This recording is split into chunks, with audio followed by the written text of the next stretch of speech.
Dear ladies and gentlemen, welcome to our panel session, Data Protection in Financial Hubs. Part of the second day of Astana Finance Days. We are pleased to have you today. I hope it's going to be insightful and discussion on one of the crucial part of the financial center is data protection. The world we are living today is not about digitalization. It is about trust, protection, and about the value we share today. As financial hubs continues to grow, we evolved from being only financial hub. We've been mostly dedicated to IT, to financial innovations, to fintech, to technology. And data protection is no longer just a compliance requirement. It's a fundamental part and pillar of business integrity, of trust, and international competition. So in this regard, let me introduce our distinguished group of experts. Welcome, Mr. Sami Mohammed, Data Protection Commissioner at ADGM.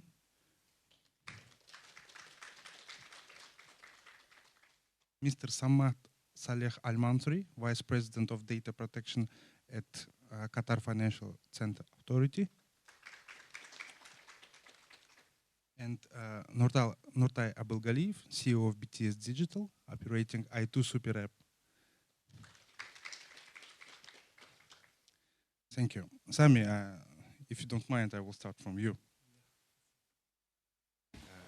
We had an interesting conversation yesterday about the enforcement actions. Yeah. But before you're going to enforce someone, we should explain to the audience what is the data protection and what we stand for. Please. Thank you so much for the question. Data protection simply is safeguarding our information. When we say our information is every individual working in any organization. And protecting our information is, as you know, it's a fundamental right of humans, right to the privacy. So we believe that our data is important, and simply data protection is safeguarding those information, those data, and give the individuals the control back over their data. So this is simply data protection in any legal regime in the world.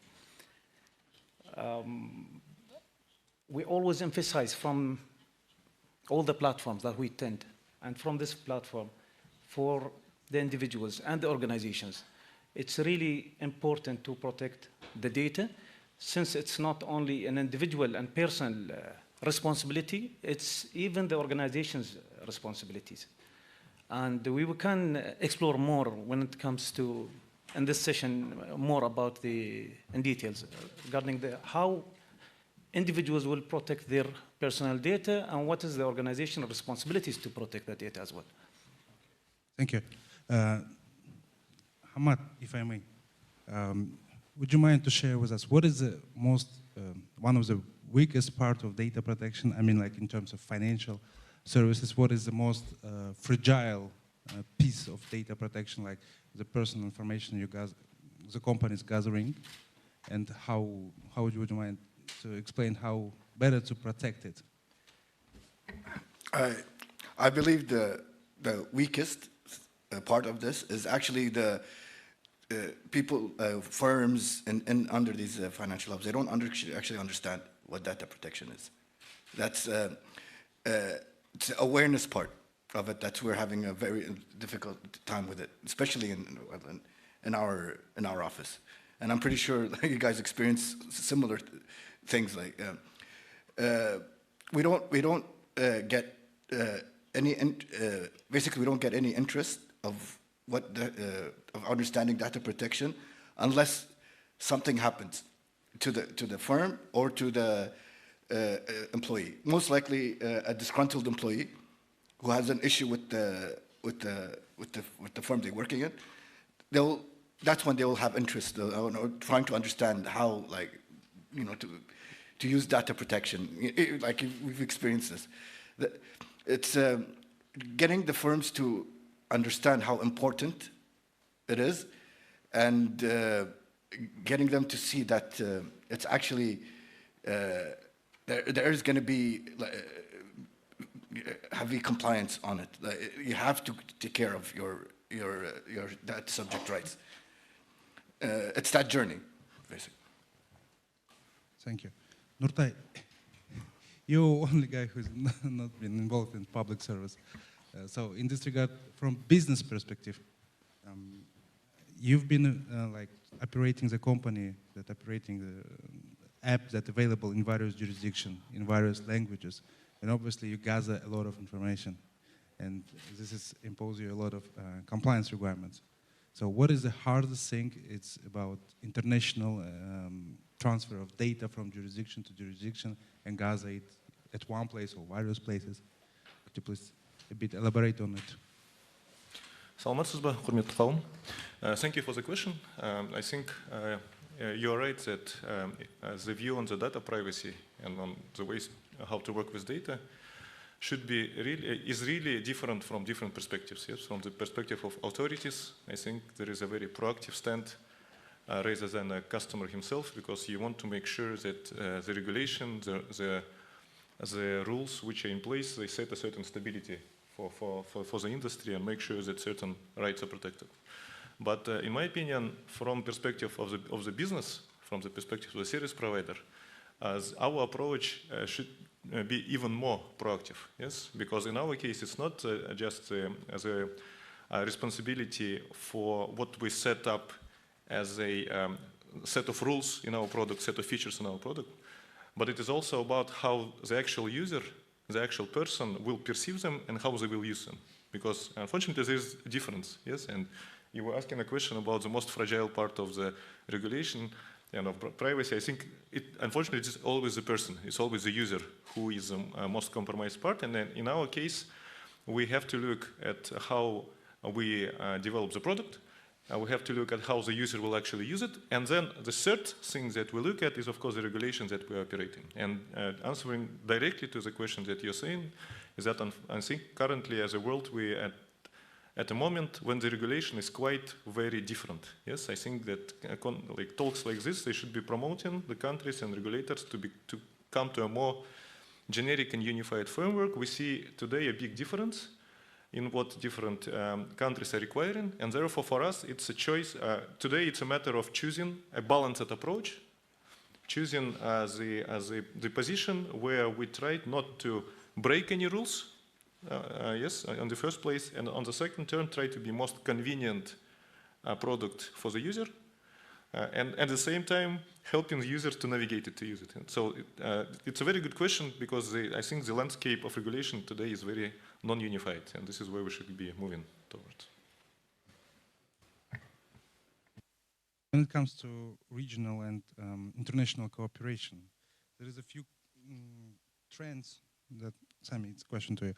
Is there any trends, particularly among financial hubs, financial free zones, such as ADGM, that how do you control the data? Because being like financial free zone or financial hub, you are quite different than mainland jurisdiction. In this regard, how do you align the strategies between ADGM and mainland? Thank you for your question. It's a good question. And it touched upon the comment that Atai mentioned, that divergence between the jurisdictions and the challenge to comply with different legal regimes. So in this case, we are a young jurisdictions, small jurisdictions, newly jurisdictions. When we set up the Data Protection Authority as a regulator, from day one, we were thinking of a pragmatic approach and how to, again, strike the balance between an appetite for business and protecting the individual rights in a way that doesn't undermine the individual rights. So in this case was a clear trend of harmonizations, final harmonizations between ADGM as a international financial center of the Emirate of Abu Dhabi and Dubai Financial Center, DIFC, and QFC, Qatar, since we are the leading financial centers in the Gulf. There is, again, a lot of similarities between us. The legal regimes are the same, and they are inspired by UK GDPR, since the legal system is the UK, England, and Wales common law. So our main source is UK GDPR, and even the guidelines is similar guidelines. Moreover, we are like all of us members in the Global Privacy Assembly, GPA, which is the UN of all data protection regulators in the world. We met twice in that context. As much as we can, we discuss the challenges that the businesses have, try to understand their challenges, working together to align policies and minimize the uncertainty in the law. Moreover, we've created another step. We took another advanced step, further step towards helping the companies on how to understand the law and helping them to how to translate the law from the legal provisions to an operational level. So we have a lot of good instruments and guidelines on our website. We have an open door policy, all of us. I'm talking about ADGMs and QFC and DIFC. Any company in our region can come and talk to us, open door policy we have. For the big players in the market, such as Presight, G42 companies, Mubadala's companies, those sovereign wealth, who has international, heavy international presence, we have an activity called regulatory engagement meetings. So we have a periodic meetings in order to engage with those companies and partnership with them and guide them how to comply with the law. And those all efforts from our side, we are always seeking towards convergence. And I'll give the floor for my colleague Hamad if he can elaborate more on this context. Thank you. Hamad, would you mind to Pressing the button. would you mind to join us?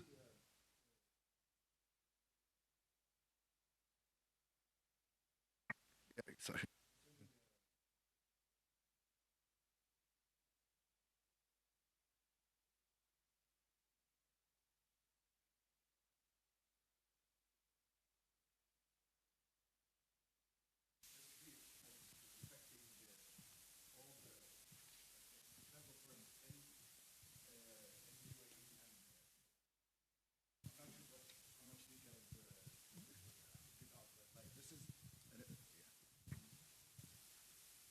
This is like the best example I could see of how a cooperation like this is necessary. We need we're working together to get information from each jurisdictions and to understand at the bottom line what's the root of this. So to actually come up with a better, a more detailed order, and to actually find solutions to this. Actually, I also want to mention, we are currently, as QFC, we are working on putting ADGM, DIFC, and AIFC into our, what do you call it, quote-unquote, adequacy list, so that we could further, because these incidents always happen, a breach happening from a firm, but somehow it's connected to several firms, and this is a good way to actually push this and us offices cooperate in this terms. Thank you. Nurtay, you heard about the case. So in this regard, I've seen that I2 comprises a lot of services such as eGov, such as browser, wallet, and some others. In this regard, from your perspective, being an IT expert, what is the most sufficient and secure way to transfer data? Like, I mean, end-to-end encryption or secure hosting, or at your perspective, what is the most reliable, I would say? I think actually the best approach that we're taking, and we have a high expertise separate security team, which comprises also some what we call a pen test team, which is also always attacking the system from different directions. The best approach we see is not to rely on any single method or any single solution. Yes, because when we analyze the list of threats, actually it's a 360 approach where you try to identify all the potential vectors of attack. Yes, and a lot of that can be covered with technology, as you mentioned. So we are definitely applying available encryption technologies, available technologies to prevent DDoS attacks, for example, to prevent malware installation. A big vector comes, as I already mentioned, from a very fragile part of user, yes, because actually social engineering and the ability to actually fraud the user is one of the easiest way actually to attack. Another big thing comes from processes, procedures, and certain protocols that have to be applied because the way our administrators work, the way our developers work is also one important vector of attack. So therefore, to answer your question, I would say that it's probably best not in any time to rely on a single solution. All of them have their advantages in terms of different vectors of attack, but the best approach is always to look at the 360 kind of angle and be ready for all different kinds of attack, both in terms of technology, in terms of user behavior, and also some protocols, procedures, processes that can be put in place. Thank you. Sami. I just want to add something to what business perspective, and this is our advice as a regulator to any business in our jurisdiction, is that privacy by design, which is security by design. This is the most important element that any business will consider before operating. What does it mean in practice? It means embedding the safeguards into the system or into the app that you are using or into the technology that you are using, whether it's AI, novel technologies, etc. So privacy by design is really key in any technology in order to avoid any potential breach to any individual's data. Thank you. Because you're completely right. Because the imagination of fraudsters, you cannot imagine how far it can go. Yes. Because, for example, the kind of attacks that we're currently also preventing is, for example, some of our people, some of our employees, get invited to an interview to a company which wants to hire them. Yes, and they are offered high salaries, very good conditions. And then at a second, third interview, they come to a stage where they need to make a test, to make like a job test or something like that. And they're given some test code or some exercise that need to be implemented. And that exercise contains some malware. Yeah. Yes, it contains something that can lead to a data breach. So therefore, the imagination of people who want to attack and steal your data, steal your money, goes, beyond what we can imagine. So therefore, as you correctly added, security, privacy by design, it should be in DNA. It should be everywhere in everybody who is involved in the product from day one. Whenever I have actually an interesting case for Nurtay. Whenever if my turn comes after. It's interesting breach. I believe cases is always the best example. There was the biggest, I would say the most significant case we had as a data protection office in the KFC was a breach that happened to this firm. I can't give details of the name of the firm because we didn't allow public censure. So basically the firm has a very big customer base in our standards. And one of the employees decided to go inside the premises with his personal laptop. And when he went inside, a bad actor actually managed to hack his laptop and get all the data of the customers. So it took like a long time for them to report to us, and the reason they reported to us is because the National Cybersecurity Agency, the state agency, they informed us that they managed to get hold of someone who's trying to sell from the dark web the data of the customers of from this firm. So then, like the firm, they oh yeah, this happened, and to report a breach, you need 72 hours, right, minimum to report, and they reported to us after 2 weeks. It's even longer, I think, because it was like probably just over 2 weeks. So after we started we concluded our investigation, we found we issued a fine of $150,000 to the firm. the investigation itself is it's drama because it's the first time and they didn't know how to like react to our inquiries and how like we're using actually our authority and our power to exercise what's on the regulations. So the first reaction to them was, okay, if you treat us this way, we'll leave the QFC. We're like, okay, go ahead. I mean, like if you want. But then they stuck, and then they started cooperating, and the fine was supposed to be actually higher than $150,000. But the way they cooperated with us, and they were open to us, you know, with our questions, and they were very. They're trying to learn how to avoid this incident. That helped us, you know. We were like, okay, we'll reduce it to 150.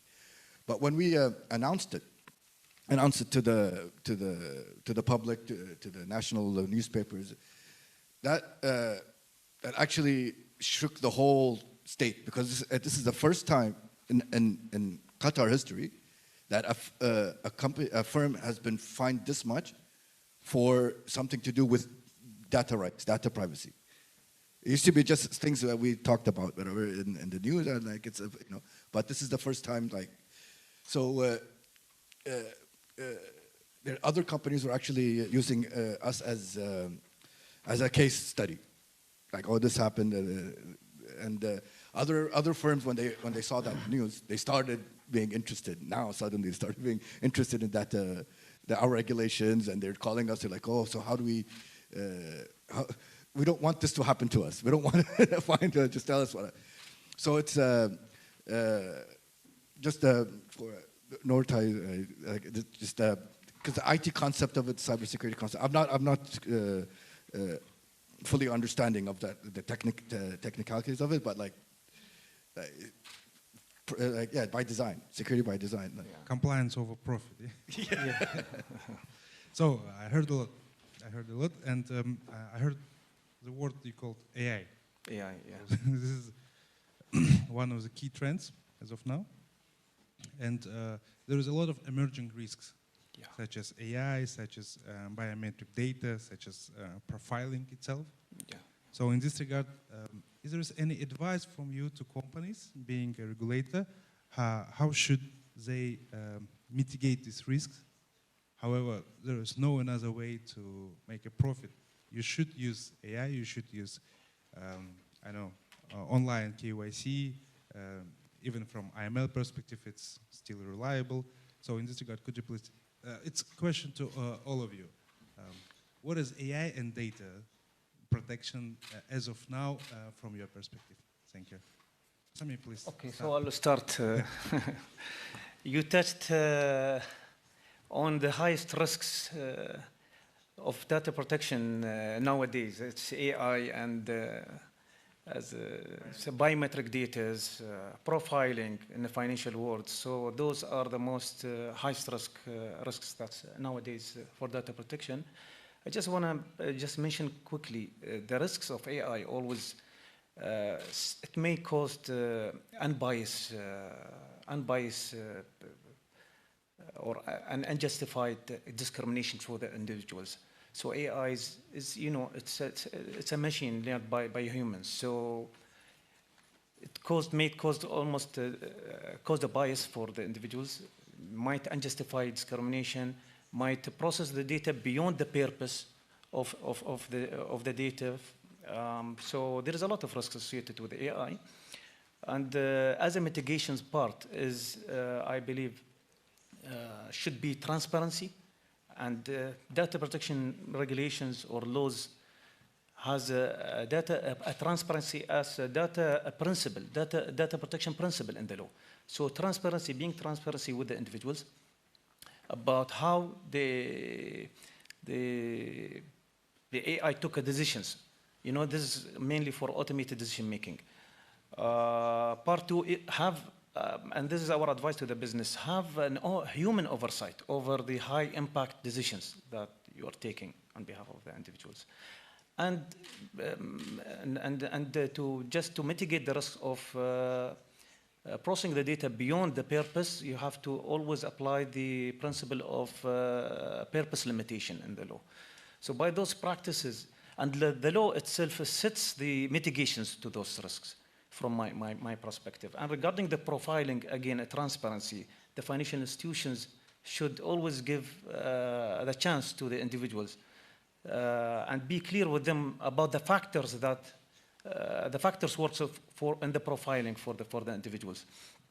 And regarding the special categories data, which is biometric data, considered sensitive personal information in the law, and the law sets additional safeguards to mitigate the risks of the processing of biometric data, plus extra technical and organizational measures, such as for AI technology, for example. I'll give you example a real example how to mitigate the risks on using the personal data in AI world. For example, you can use the PITs, privacy enhanced technologies, which is recently they came up with synthetic data. Synthetic data is artificial data that mimics the real data. So you can use it for learning the AI or learning the machine learning. So by this, you will mitigate the risk on individuals. And this is from my perspective, and I will give the floor to my colleagues to elaborate more when it comes to the rest.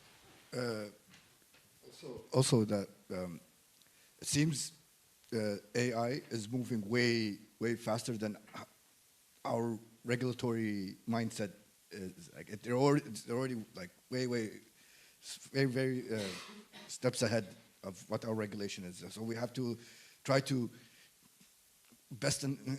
we try to catch up.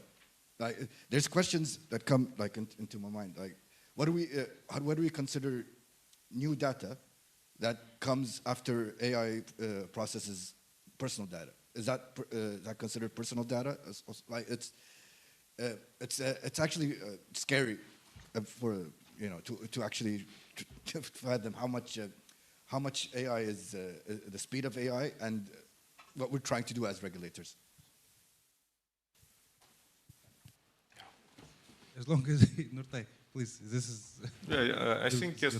I can only imagine the challenge that AI and the speed that you mentioned is creating for regulators, because even in traditional technologies, it was always a regulator trying to catch up and trying to give enough room for innovation, yes, and at the same time trying to protect the things. So with AI, this is definitely a very big challenge.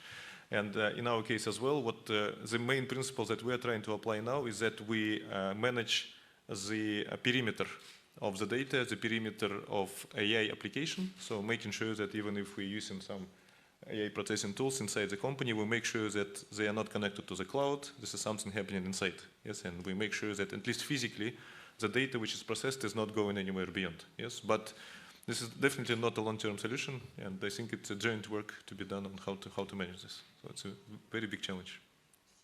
Hamad, please. What do you think? I mean, like, as long as we're desperate trying to chase Nurtay and the IT companies, there is a kind of, I would say, from your perspective, there is a kind of, we also clients from financial companies, from other companies. What's kind of red flags you see when you're getting onboarding on the company, like from your perspective? Like being a client, there's always like, I believe you being a commissioner, you're always checking how your personal data will be processed. So is there any red flags that you may indicate when you're getting onboarded to the company or being a client of the company? And could you please share with us, at least we will be protected? Yes, sorry. So first of all, we are experts when it comes to data protections, and we understand the level of the company's compliance when it comes to complying with data protection. In our jurisdictions, we have like categories of the companies, or let's say levels of the companies.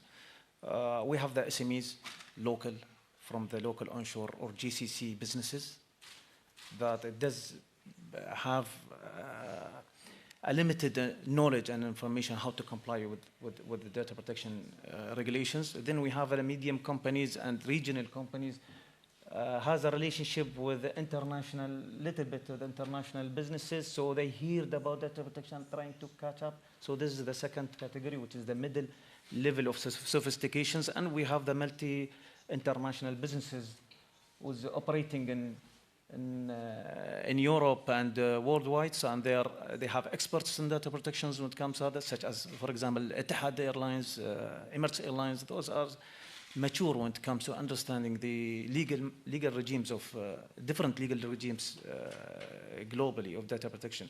So the way we treat the companies is different from company to company. Small companies, we're giving them a little bit extra care and guidance on how to comply with the regulations, as well as the medium companies. But the large companies, we are a little bit using the stick, let's say, and put a pressure on them and ask them always how to demonstrate their compliance to us when it comes to, again, customer profiling, when it comes to how they are handling, collecting the data through websites, how they are storing the data in cloud service providers. And we are checking even the third-party contractors, and if they are using third-party contractor processors, and how they are managing the risks of third-party contractors. So we are really pragmatic when it comes to guiding the companies and administer our data protection regulations. So again, I just want to emphasize, it's not about a supervisory authority, a regulator. We have a different mindset, a partnership. We are partnership with those companies for the sake of the economy and the individuals and the people. So this is my thoughts here. Would you mind sharing us? At the moment, it's hard, as a data protection office, it's hard to see red flags during the onboarding, because this is, we're actually working on integrating the data protection concept into the onboarding. This is something that we're just working on now, and we're going to implement it in the regulations. It's when we do like random audits. We do we choose random companies, and we just finished a set right now. It's when we see a company that doesn't respond to us, that's we're like, okay, why aren't you responding? It's not about hiding something, but it's just how unserious they see data protection, and when they see our inquiries, they just they don't take it seriously. And I'm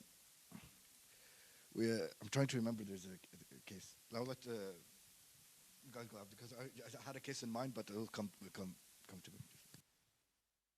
Nurtay, I believe your perspective, being a businessman, is quite important. Could you please share with us, at least, how do you? You've got a lot of counterparts, I believe, and in this regard, you're still reviewing your data protection, being responsible, being controlled. So in this regard, is there any cases or red flags you identified? A good question. Actually, we have a standard part of a standard checklist that we apply when we're working with the partners that deliver part of the services that we do. And but it is something that we rely, of course, in terms of what the partner is telling us. We don't have the authority to check, investigate, or anything like that. So therefore, what we usually do is we want to make sure that we actually control technically or physically what is the kind of data that is being provided, and if there is something that we have to ask, if we need to ask a permission from our user to share the data, for example, we make sure that the data that is then provided is very limited to the specific purpose that needs to be done. We are very strict in terms of controlling the premises, again, like I said. So if we are buying any solutions, for example, that from third parties, we're making sure that they are hosted locally, that they're hosted in our instance, and our security team is analyzing that there are no strange network activities, for example, for this instance in the perimeter. So we check both the regulatory, the paperwork part, but we want to make sure that we control the physical context of the thing. So I think this is the best we could do today. You mentioned the question about the red flags that we see with the partners, and I think that one of the things that I have in mind is that a lot of some of the partners, they are usually sometimes not eager to share the details of their technical solution.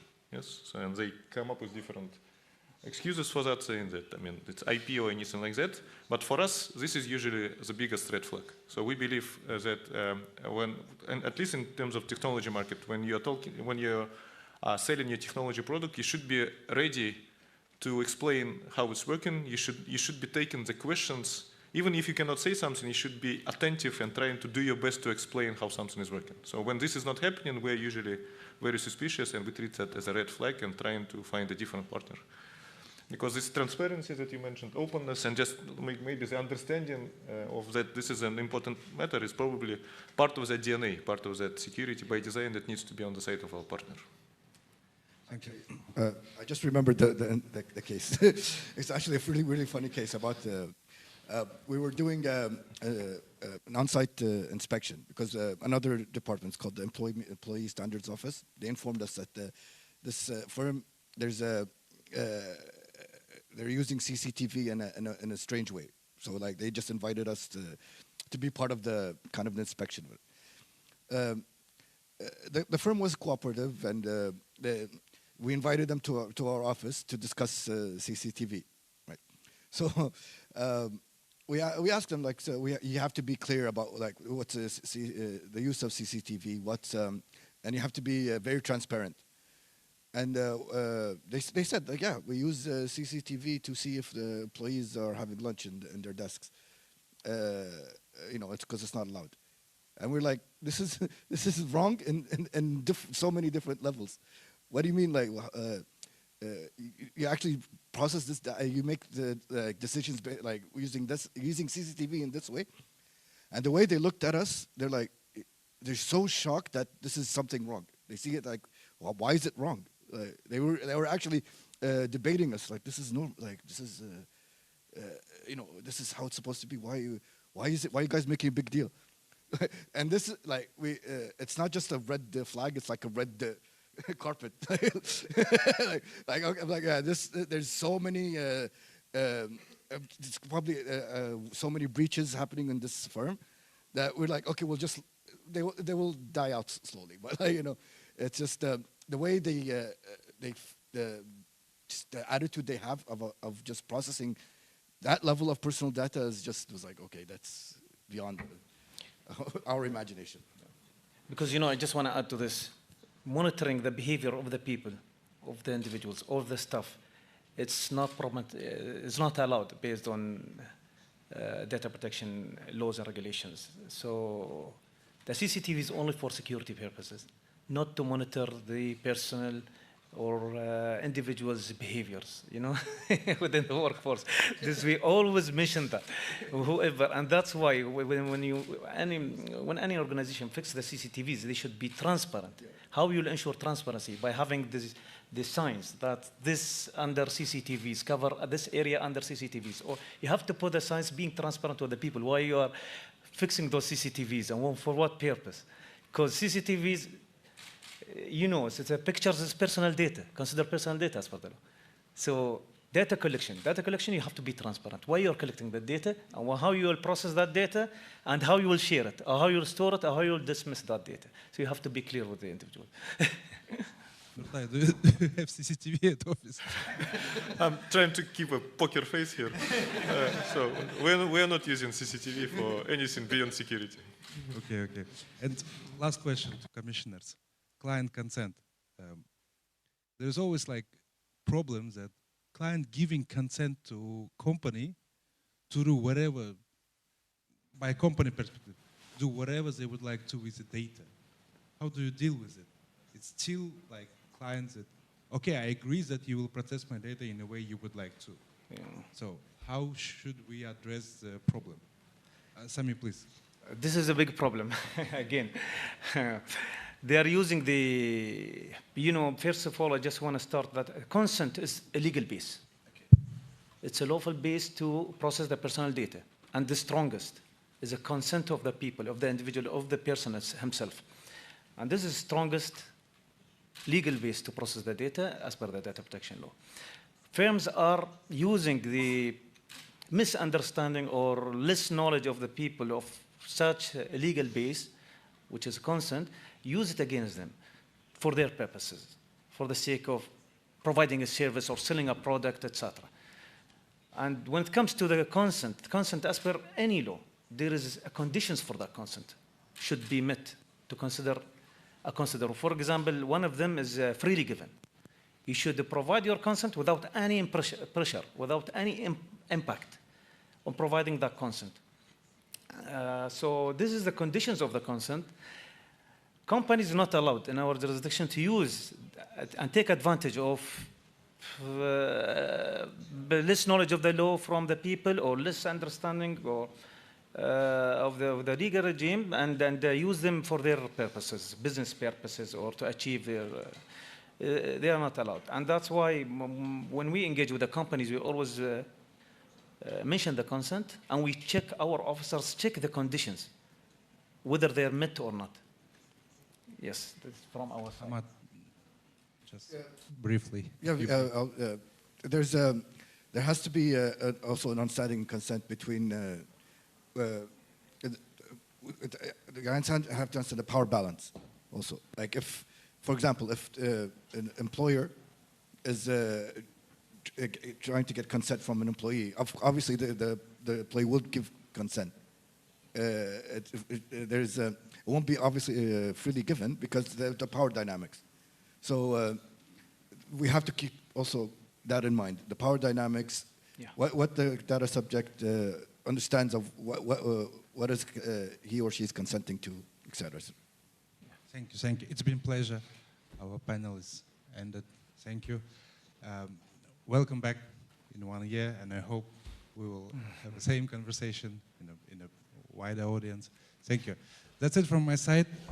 I believe we can start to proceed to group photo, and our audience, if you would like to, we can join us. Thank you. Thank you.